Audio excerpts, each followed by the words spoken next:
Daniel Buren. Ça fait quand même 28 ans qu'on est dans de belles aventures et cette fois-ci dans un endroit incroyable. Que penses-tu de ce lieu? Ça, c'est un très très beau lieu, très original aussi. Pour tout ce qui concerne cet ensemble, rez-de-chaussée, hémicycle et grande salle dans laquelle on travaille, quand on regarde un petit peu sérieusement, c'est plein de surprises architecturales, très subtiles et très fortes à la fois.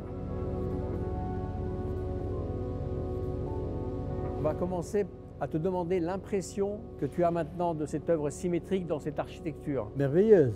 Moi, je pense que le travail ici marche très bien. Bien intégré avec aussi l'œuvre de Buren. Mon travail, c'est une architecture cassée qui s'ouvre.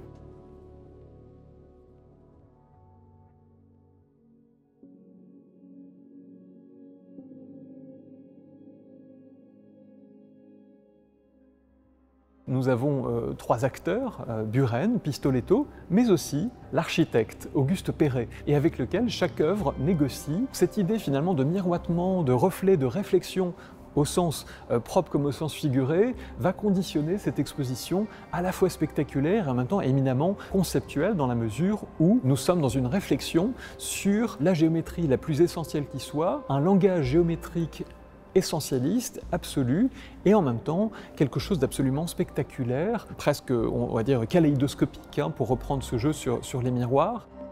Donc cette idée d'un bain commun est essentielle, elle permet au fond à tous les spectateurs de partager non seulement la contemplation d'une seule image ou d'un seul objet, mais au fond de partager ce même espace presque immersif, plongé dans les projections colorées de Buren ou finalement mis en abîme dans les miroirs de Pistoletto. Nous nous voyons voir, nous nous regardons regarder. Chaque visiteur devient finalement un sujet à part entière de l'exposition. Dans les miroirs, nous verrons les éléments de l'architecture, nous verrons les spectateurs, l'œuvre de l'un sera visible dans l'œuvre de l'autre. Et cette trilogie est absolument essentielle. Elle est illustrée par le sigle de Michelangelo Pistoletto qui représente une sorte d'infini démultiplié. Une vraie raison de se déplacer pour la voir, ou plutôt pour la vivre, pour l'expérimenter.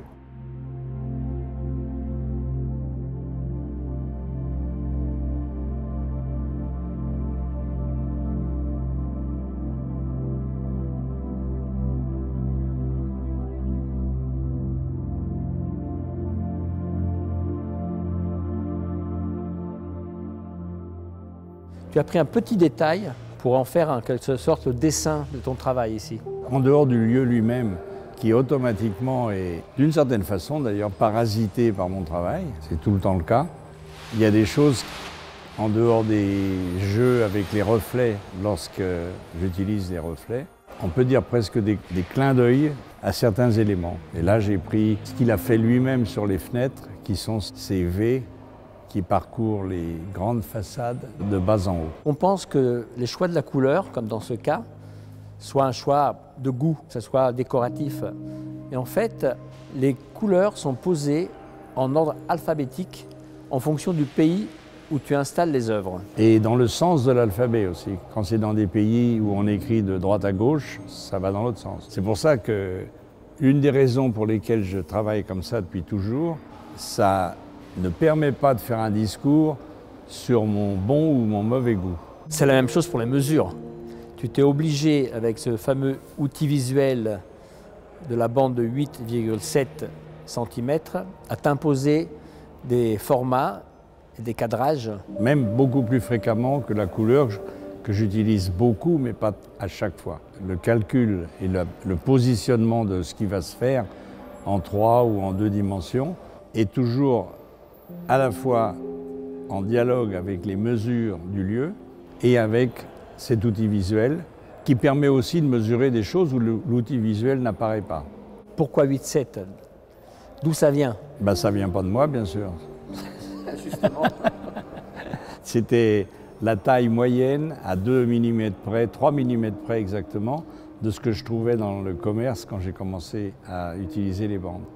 Et quand j'ai voulu les imprimer pour faire autre chose avec le même visuel. J'ai mesuré combien étaient ces bandes que je trouvais ici au marché Saint-Pierre. Souvent même quand on voit maintenant ou des parasols ou des choses dans les bars, on dit « Ah tiens, un buren ». Oui, c'est une erreur, hein. Oui, je sais, mais c'est assez étonnant. Mais c'est un outil visuel aussi qui permet de lire. Moi, c'est que ça qui m'intéresse. Dans tous les cas de figure, ça renforce cet ensemble de choses qui sont donc mis en place d'une certaine façon, qui permet de lire ce qu'on connaît déjà.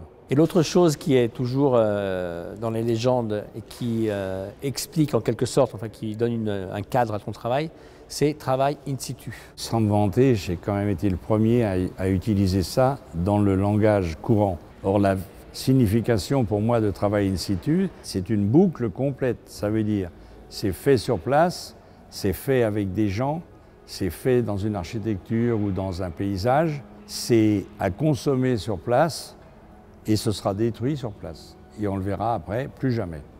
C'est ça, travail in situ. Ce qui est intéressant, c'est la dimension dynamique, parce que tu parles du travail in situ, jamais une œuvre in situ. Quand ma langue ne fourche pas, c'est toujours travail. Tu as fait ta première œuvre permanente dans les Caraïbes, mais tu étais surtout à cette époque aussi dans la peinture. Et à un moment donné, il y a eu un déclic qui a fait que tu as commencé vraiment à vivre ce qu'on a raconté jusqu'à maintenant, le lieu, les espaces, l'environnement. Quand j'ai visité beaucoup d'artistes en Provence, en France, ça allait vraiment de gens qui, on ne sait même plus les noms aujourd'hui, jusqu'à Picasso ou Chagall et autres. Et à part un ou deux, toutes les fois que j'allais voir une exposition de ces gens que j'avais admirés, et plus j'en voyais, plus je trouvais ça moche. Pourquoi ce que j'ai trouvé dans l'atelier de Pierre ou Paul, exposé dans la galerie, paraît quasiment sans intérêt ou médiocre, complètement insignifiant. Je me suis rendu compte que de l'atelier de l'artiste à la monstration, si on peut employer ce mot, de l'œuvre, il pouvait y avoir un ravin qui foutait tout par terre. Et ça m'a très vite influencé dans la réflexion. Je me suis dit, si ça tient la route, c'est aussi parce que c'est dans un lieu et on ne pourra jamais les voir autre part. C'est là où je suis passé de la toile que j'utilisais au papier imprimé et je me suis dit, je vais travailler sans atelier. À partir de ce moment-là, j'ai commencé à travailler dans le lieu. Une grande histoire. Sous les bruits des travaux in situ qui nous environnent. Il y a quelqu'un qui nous accompagne à nous aussi depuis longtemps, qui est un ami à toi avant qu'on se connaisse même, qui est Michelangelo Pistoletto. Je pense que je l'ai connu à Thuringe, à la Galerie Sperone, en 69 ou 70. C'est la première fois qu'on est dans le même lieu et là, la même salle, en même temps.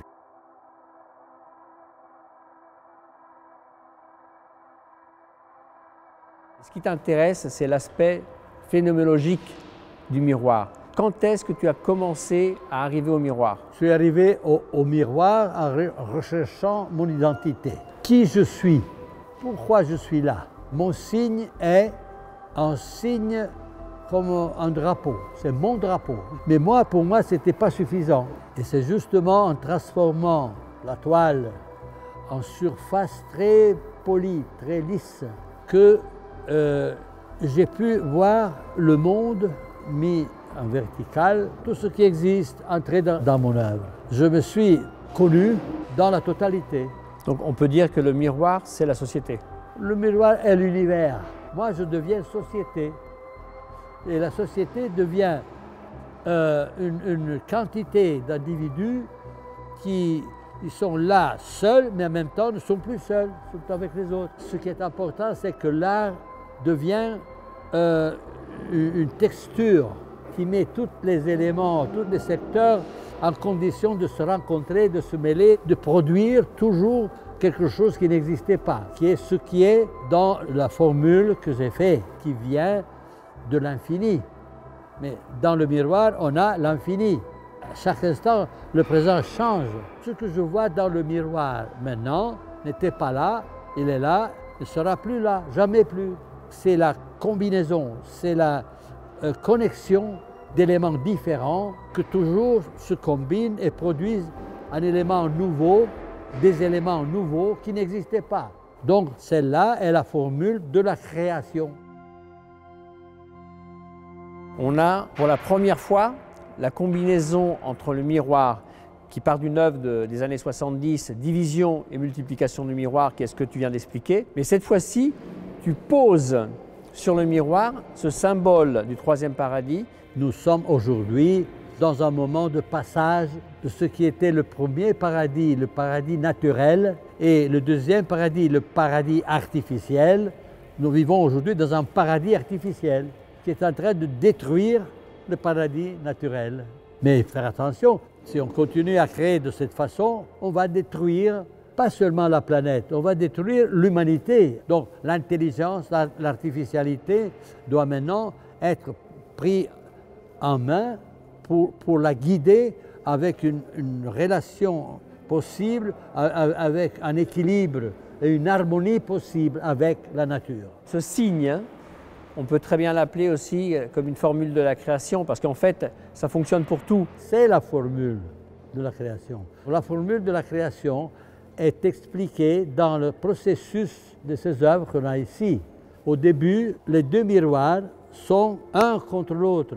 Donc, il n'y a pas ni reflet, ni rien de physique qui existe entre les deux. C'est zéro, original, avant que le Big Bang se passe. On va utiliser la création pour créer l'équilibre et l'harmonie. Du moment que vous ouvrez un tout petit peu les deux miroirs qui sont là, vous verrez une quantité de miroirs incroyable. Ce sont toutes les possibilités existantes pour faire paraître la nature même, l'univers même. C'est l'univers qui s'ouvre exactement comme il se passe ici. La multiplication de tous les éléments possibles sont là, sont cachés entre les deux miroirs. À peine tu le ouvres, c'est le moment de la naissance de l'univers.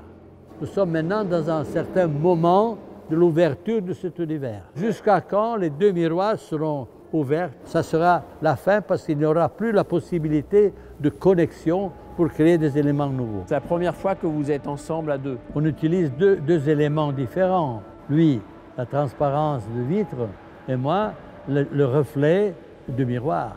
C'est une belle occasion.